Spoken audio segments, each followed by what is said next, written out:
Walter Block's Wrong-Headed Anti-Unionism. Walter Block recently penned a piece arguing that libertarianism is neither left nor right. In it, he argues that libertarians share an anti-unionist bias with the right. It may be true that many libertarians possess an anti-union bias, but that says nothing about the normative compatibility of unions with libertarian principles. It also ignores those left libertarians who embrace labor unionism, like Kevin Carson. His labor struggle, a free market model, comes to mind.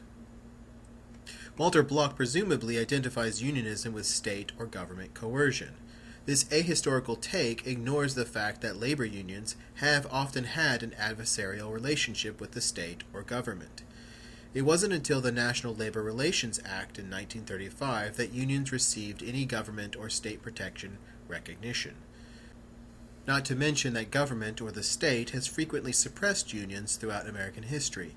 Some notable examples are the Homestead Strike of 1892, Pullman Strike of 1894, and the Colorado Labor Wars of 1903. In addition to the above, the courts interpreted labor unions as a violation of antitrust law until the Clayton Antitrust Act of 1914.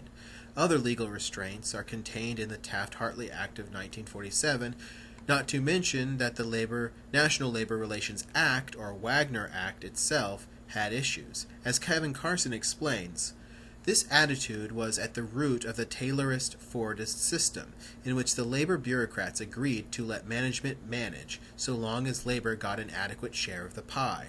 Such a social contract was most emphatically in the interests of large corporations. The sit-down movement in the auto industry and the organizing strikes among West Coast longshoremen were virtually revolutions among rank-and-file workers on the shop floor. In many cases, they were turning into regional general strikes. The Wagner Act domesticated this revolution and brought it under the control of professional labor bureaucrats. Block never mentions any of this history. The final aspect to be discussed is whether unionism is compatible with the normative philosophical principles of libertarianism. An emphatic yes is the answer.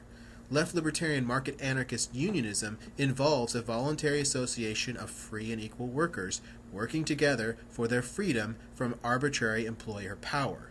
Voluntary association and freedom are core libertarian principles. They most emphatically apply to the working class. Walter Block's Wrong-Headed Anti-Unionism is a C4SS Stigmergy blog post by Natasha Petrova.